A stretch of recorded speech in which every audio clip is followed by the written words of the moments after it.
வணக்கம். இன்றைய தலைப்புச் செய்திகள். கல்வி நிறுவனங்களில் பாலின மற்றும் சாதிய பாகுபாட்டை களைய பல்கலைக்கழக மானியக்குழு வெளியிட்ட நெறிமுறைக்கு இடைக்கால தடை, உச்சநீதிமன்றம் உத்தரவு.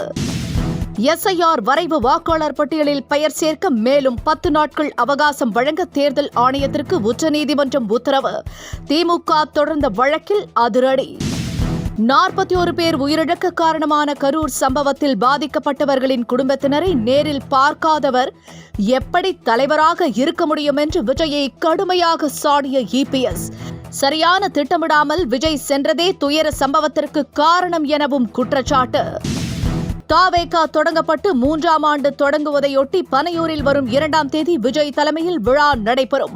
விஜய் அதிகாரப்பூர்வ அறிவிப்பு. வேட்பாளர் பட்டியல் அறிவிக்கப்பட வாய்ப்புள்ளதாகவும் தகவல். தனது படங்களை ரீ-ரிலீஸ் செய்ய வேண்டாம் என்று வெளியான அறிக்கையில் உண்மை இல்லை என்று அஜித் தரப்பிலிருந்து விளக்கம். போலி செய்திகளை நம்ப வேண்டாம் எனவும் வேண்டுகோள்.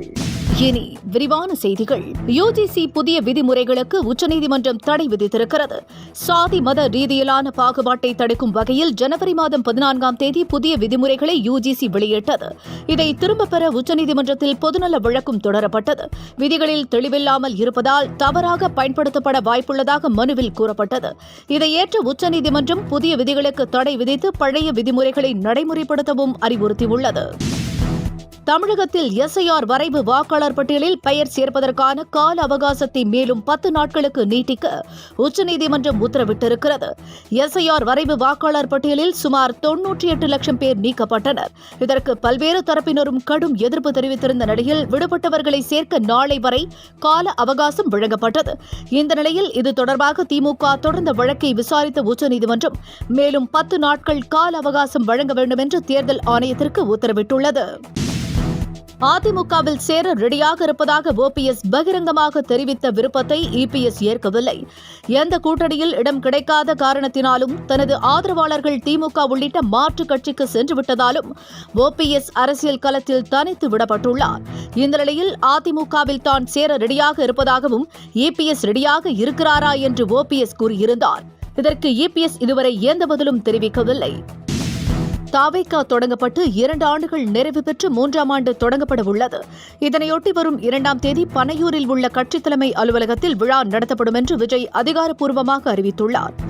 இந்த விழாவில் தேர்தல் கூட்டணி, கட்சியின் நிலைப்பாடு, வேட்பாளர் பட்டியல், விஜய் போட்டியிடும் தொகுதி உள்ளிட்ட முக்கிய அறிவிப்புகள் வெளியிடப்பட உள்ளதாக தகவல்கள் வெளியாகும் என்று எதிர்பார்க்கப்படுகிறது.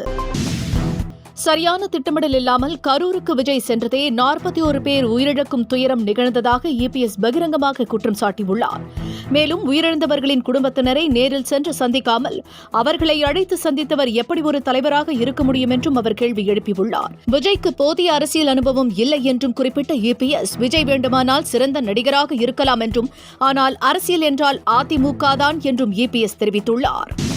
தங்கம் விலை கடுமையாக உயர்ந்து எட்டாக்கனியாக உள்ள நிலையில் போலி தங்க விற்பனையும் தலை தூக்க தொடங்கியுள்ளது. சிகப்பு தங்கம் என்ற பெயரில் விற்பனை செய்யப்பட்டு வருவதாகவும், ஆனால் அவற்றில் காப்பர், பித்தளை உள்ளிட்ட உலோகங்கள் மட்டுமே இருக்கும் என்றும் எச்சரிக்கப்பட்டுள்ளது. ஒரு துளியும் தங்கம் இருக்காது என்பதால் பொதுமக்கள் கவனமாக இருக்கும்படியும் அறிவுறுத்தப்பட்டுள்ளது.